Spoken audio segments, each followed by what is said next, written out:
Mis hermanos, podríamos escuchar uma palavra para o presbítero hermano Juan Carlos, pero quero poupar el viejito. Está com a garganta já, ¿sí? Já não dava mais. E caso eu pedi para ele cantar outro hino, pero tuve misericórdia. Mis hermanos, nosotros hemos leído el texto que está en el capítulo 11 del Evangelio de Juan, que habla de Jesús, la vid verdadeira. Y este texto, él nos trae muchas lecciones para nuestro crecimiento espiritual, porque es una enseñanza que dejó nuestro maestro para que cada uno de nosotros sigamos para crecer en la fe. Y este texto habla de una productividad espiritual. Ele habla de la videra, habla del labrador, habla también de los pámpanos, que somos nosotros, y habla de una unión para que haya una productividad. Y cuando analizamos a cada versículo de este texto, cada día que leemos, aprendemos algo nuevo. El Señor Jesús habla, empieza diciendo: yo soy la vida, ¿y qué? Y mi Padre es el labrador. É interessante que a princípio o Senhor lhe dá qualidade a la vida. Ele diz que é a vida verdadeira, falando de uma possibilidade de alguém estar ligado a uma vida que não é verdadeira. Ele diz: eu sou a vida verdadeira, dizendo que poderá haver vida que não é verdadeira. Então, ele destaca que para que essa produtividade aconteça, eu tenho que estar ligado à vida verdadeira. Se não estou ligado à vida verdadeira, esta produtividade espiritual nunca acontecerá. É por isso que muitos crentes empezaram a fé, quizá já há anos que estão na igreja, e nós lo miramos e não vemos uma produtividade, crescimento, desenvolvimento espiritual. Sempre lo miramos e vemos lo mesmo, não? Cada ano que passa, hacemos como Jesus disse: vamos ver se há fruto, e solo há hojas. Passa-se o ano, volvemos allí e miramos outra vez, e sigue solo havendo hojas. Então, para que este crescimento, para que haja uma produtividade espiritual, eu tenho que estar ligado à vida verdadeira. Se não há esta ligação, se não há este entrelaçamento, eu não puedo desenvolver em meu crescimento espiritual. E ele dá a qualidade, disse, a vida verdadeira. E ele disse: todo pâmpano que em mim não leva fruto, que disse ele, lo quitará. Pero todo aquele que leva fruto, que disse, para quê? Observe como Jesus habla de crescimento progressivo. Ele diz: aquele que leva fruto, ele limpiará. Para quê? Para que leve mais fruto. Lo que entendo é que Jesus se queda incômodo quando vê um crente que não produz frutos. Ele quer que haja um crescimento progressivo. Então, se o cristiano, ele deve produzir frutos e deve crescer, porque ele disse no versículo 2, que diz, aquele que dá fruto, ele limpa para que leve mais fruto. Pero é interessante que no versículo 8, abra sua Bíblia aí, aonde estamos lendo, que disse o versículo 8. Quem pode ler este versículo 8? Por favor, irmão Pablo. Versículo 8.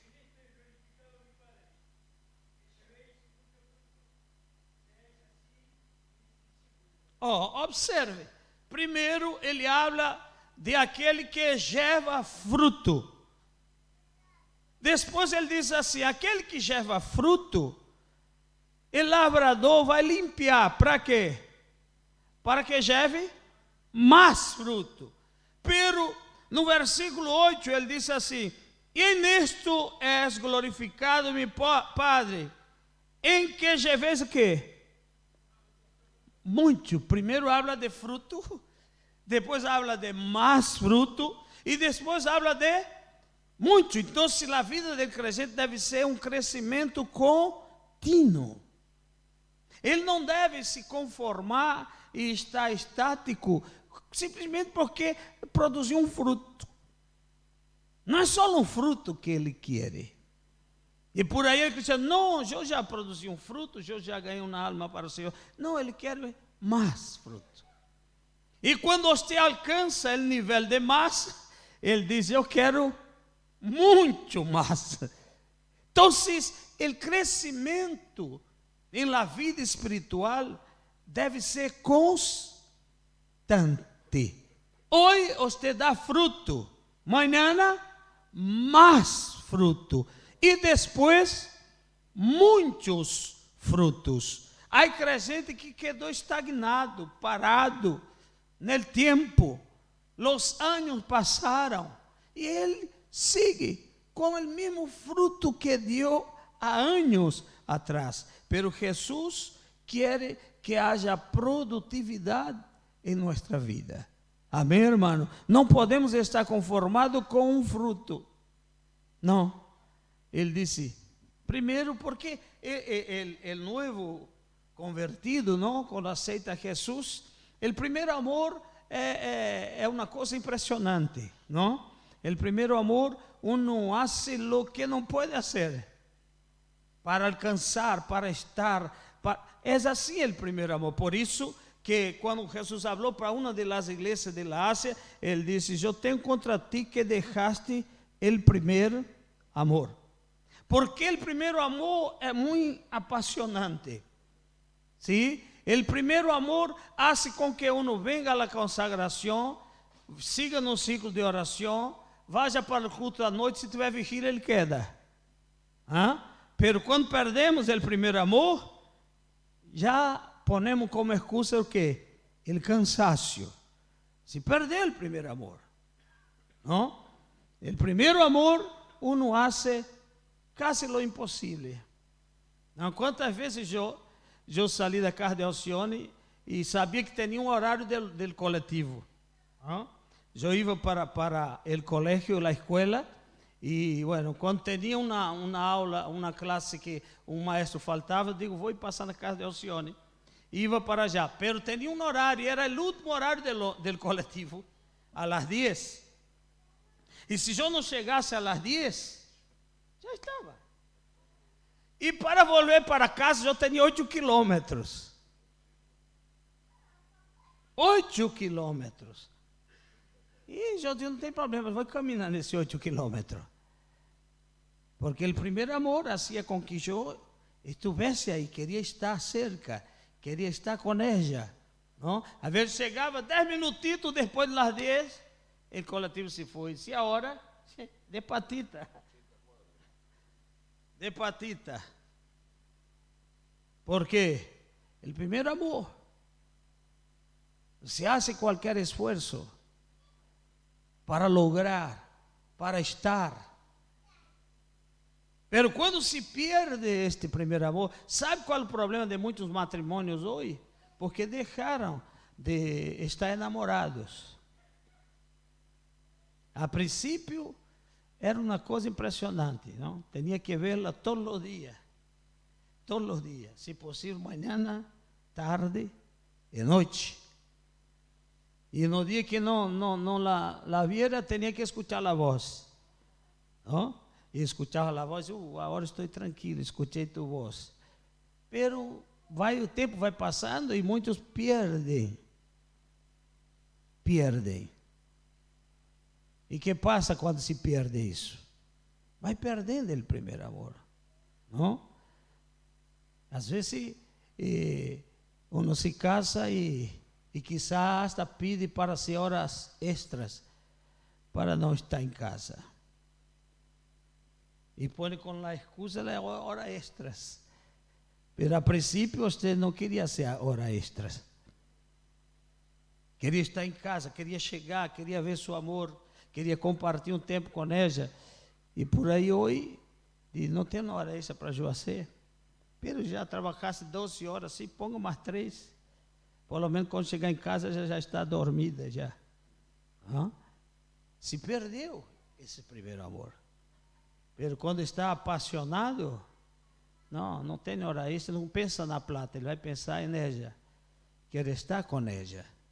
Então, esse crescimento, esse desenvolvimento, essa produtividade espiritual, não depende do Senhor.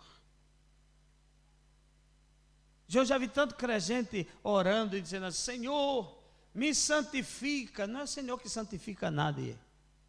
Não. Você que tem que buscar a santificação. O Senhor, quando ia enfrentar uma batalha, o povo, que era que o Senhor dizia ao povo? Santificai-vos, que amanhã eu harei maravilha em meio de vosotros. Então, a santificação é uma posição, é uma atitude del creyente. O creyente é que tem que buscar esta santificação. Porque se for a vontade de Deus, todos eram santificados e santos. Só existe uma coisa que através da salvação Deus hizo por nós. Se chama a justificação. Ou seja, Ele te puso em uma posição de justo. Não foi você, foi Ele. O homem solo, ele não tem condição de se poner em condição de justo. Pero através da morte de Cristo e sua ressurreição, Ele nos puso em uma posição de justo. Diz que nós fomos justificados por la fé. Então, o crente, ele tem que buscar esse crescimento, esse desenvolvimento em sua vida espiritual. Ele não deve estar contento simplesmente porque produz um fruto. Não. O texto diz que aquele que dá frutos, ele limpia para que dê mais fruto. E depois não é porque deu mais fruto que já parou, não. Ele quer que dê muitos frutos. Então, Jesus está falando aqui de um crescimento progressivo. O crente, há crente que em vez de progredir, ele está volvendo atrás. Está mais amargo que antes. O crente, cada dia que passa, ele tem que se tornar mais dulce, mais contento, mais alegre, porque dos frutos do Espírito se chama gozo. Gozo. O crente que é amargo, ele não possui o fruto do Espírito, porque o fruto do Espírito é gozo. E gozo significa estar contente em qualquer situação da vida. Ele tem gozo. O problema chegou, mas ele tem gozo. O gozo supera o problema. Amém, irmãos? Pero é interessante, El versículo 16, quem pode ler? Del mesmo capítulo em que estamos lendo, capítulo 15, versículo 16. Sim.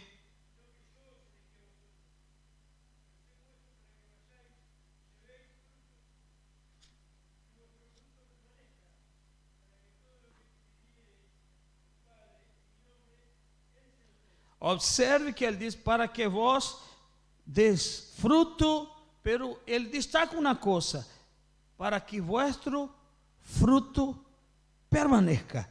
Agora, Jesus, mais allá de falar de um crescimento espiritual, ele está falando de uma permanência. Entende? Porque às vezes há um crescimento, pero não houve uma permanência. Ele cresceu, deu um fruto, já estou contente, já isso me parte. Não, Jesus habla de um crescimento permanente. Ele disse, para que vosso fruto permaneça. E para que aquele fruto permaneça, o que aquele crente deve fazer? Permanecer nele.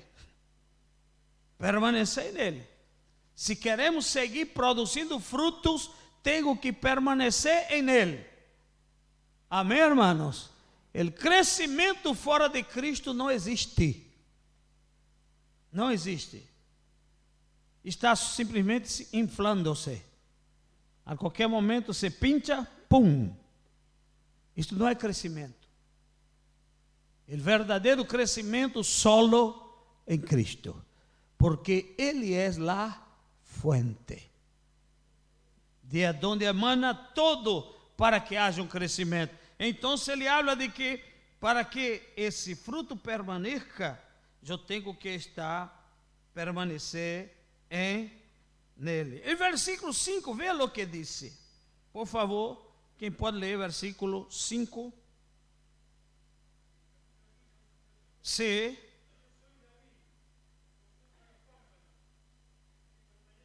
Sim. O que passa? Por quê? Nada. Jesus disse assim, aquele que permanece em mim, este leva, observe que não é mais frutos. Ele diz, muitos frutos. Aquele que está em Cristo, irmãos, é impossível não produzir muitos frutos. Porque foi Jesus que disse, aquele que permanece em mim, ele vai levar muitos frutos. Por quê? Porque sem mim, nada poderes fazer. Aleluia. O crescimento do cristiano depende da permanência de ele em Cristo. Se ele não permanece, não há crescimento, não há desenvolvimento, não há frutos. Você vai sempre visitar aquele árvore e vai ter solamente hojas. Pero a Bíblia diz que é por las hojas que se conoce el árbol, por los frutos. Por los frutos. Para conocer el joio e la cizaña, se conoce quando? Quando no dia da cosecha, na hora da cosecha. ¿Por quê? Porque el trigo, não digo el trigo e la cizaña, el trigo dá el fruto. La cizaña não, é solo paja. Por isso que quando vem a cosecha, separa o trigo e a cizaña, e diz a Bíblia que põe a queimar as pajas. E quando o dueño conhece, diz que quando dormiram os homens, que hizo o inimigo? Sembrou. E quando viram que estava apontando, vamos sacar isso aqui. Ele disse, não, deixa vir o lavrador, deixa vir o dueño. O dueño conhece disso. Naquele dia serão separados. O trigo e a cizaña. Vai estar separando o Senhor. Porque quem conhece é Ele. Amém, irmão? Porque às vezes vemos lo que é a a aparência, não? O invólucro, aí vemos, pelo que está dentro não sabemos. Pero el dueño de la siembra ele conhece, ele sabe. Às vezes a aparência engana, não? Há dicho que nem tudo que é ouro, nem tudo que brilha é ouro. Às vezes o brilho é atraente, é lindo, é hermoso, e você se encanta de, não? Quantas réplicas há? E você vai comprar, e aí por aí você leva para um ourive, para aquele que trabalha com ouro, para dizer, mira, eu quero que agrande isso aqui porque é ouro, e ele mira e diz, não, isso aqui nunca foi ouro. E você por todo o tempo pensava que era ouro. Mas naquele grande dia ele conhece, ele saberá separar. Disse que o trigo ele levará para ser guardado. Claro, no graneiro. E a cizaña vai ser queimada, porque só tem paja. Outro detalhe, na cosecha, essa do trigo e da cizaña, que o trigo, os dois crescem iguais, pero, que passa? Como o trigo produz fruto, o fruto hace com que o trigo se doble, o peso, e ella queda, a cizaña queda de pé direita. Como na Bíblia põe tudo em seu lugar, não? O crente que é trigo, ele sempre está com as rodillas no piso, dobrado, aí, orando, buscando a Deus. A cizaña não, é de pé. O orgulho não permite que ella se doble. Então, naquele dia, o Senhor saberá. O Senhor saberá como fazer a separação. Então, temos que dar não só fruto, pero mais frutos e muitos frutos. Amém, irmãos? Podíamos seguir com isso, pero já passamos 10 minutos do horário. Pero é importante que cada cristiano se dê conta dessa necessidade de um crescimento espiritual. Amém, irmãos? Busque sempre crescer. Busque sempre produzir. Busque sempre ter não só fruto, pero mais frutos e mais adelante muitos frutos. E é interessante, é algo forte, pero está na Bíblia. Para terminar, o versículo 8 que já foi lido, por favor, leia outra vez. Para quê? E o que mais? Observe que só serão discípulos de Cristo aqueles que dão muitos frutos. Está escrito. Não sou eu que estou dizendo. É a palavra.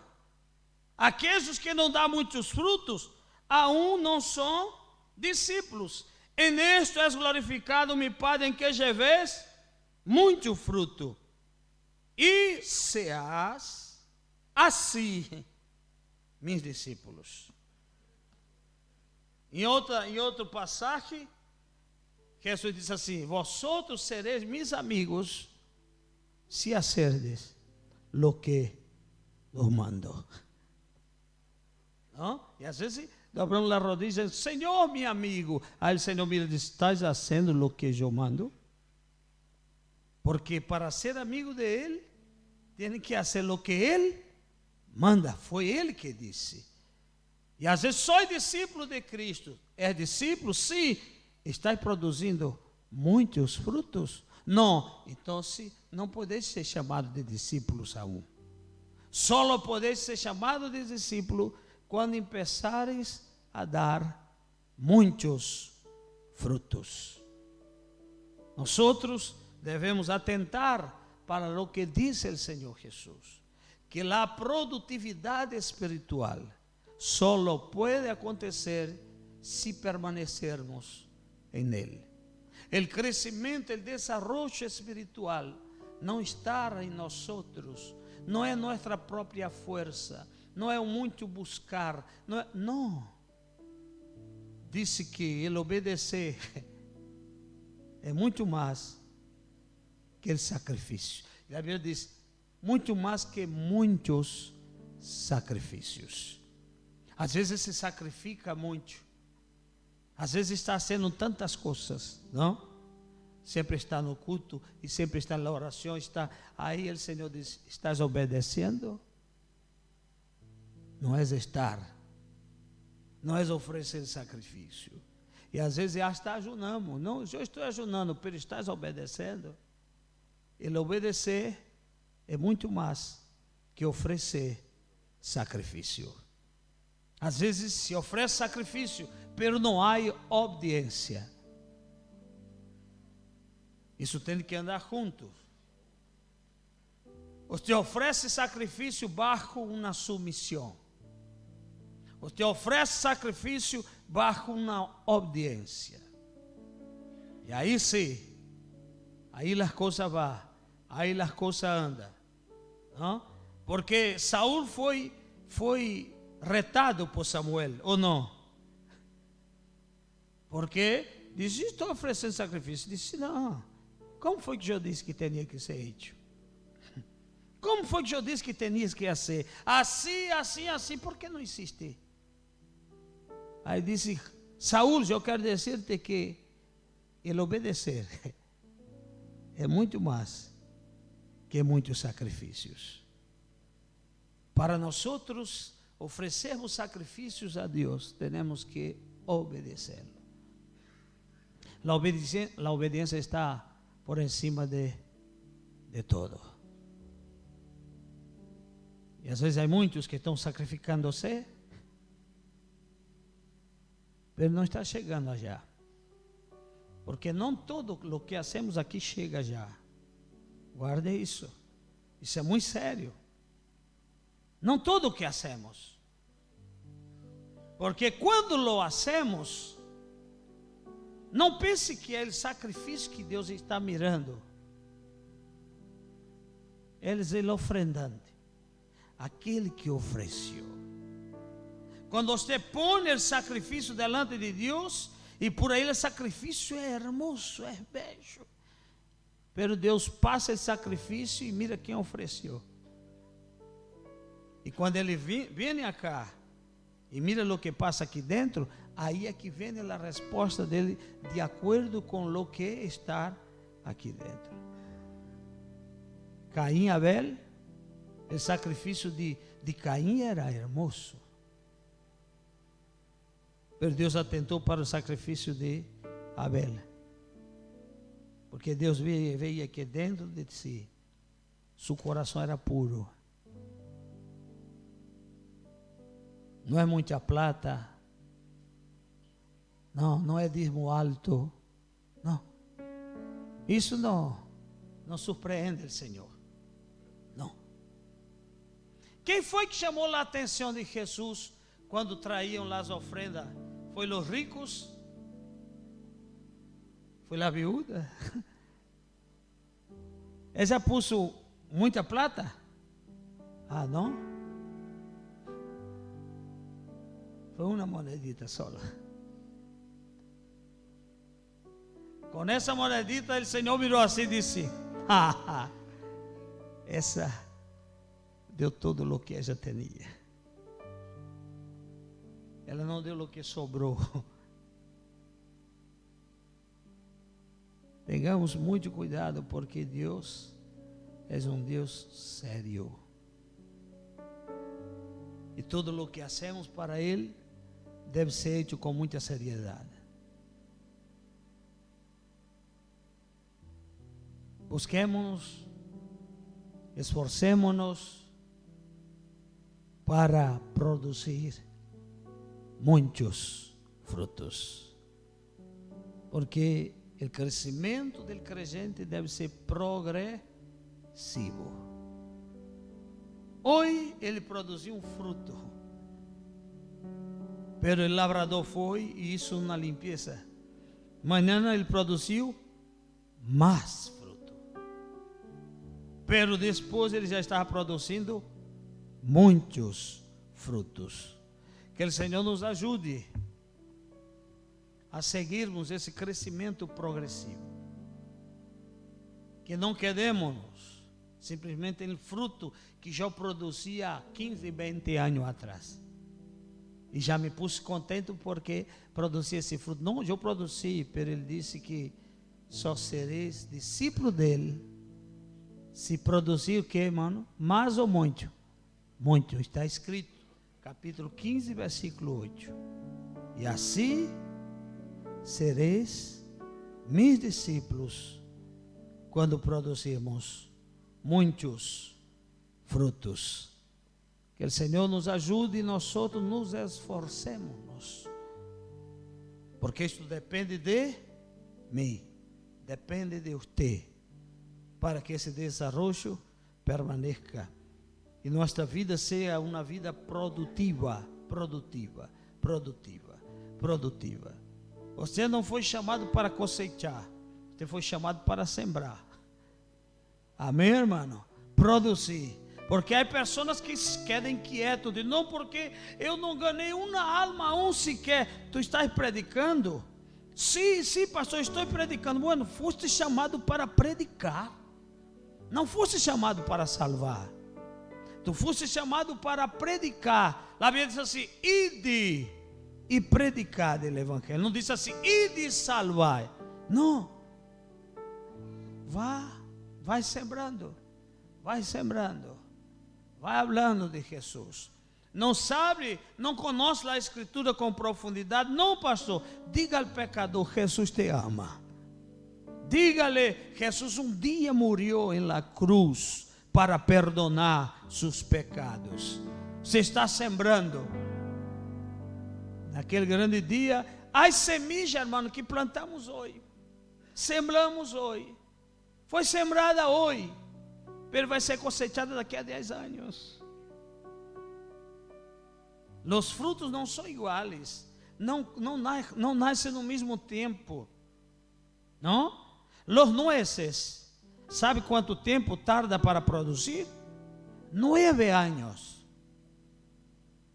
Planta nuez hoje e vai cosechar daqui a 9 anos.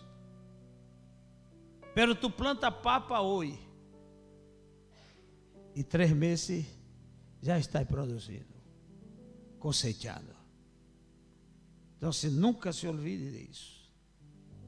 La cosecha, depois, o tempo de la cosecha depende de la semilla.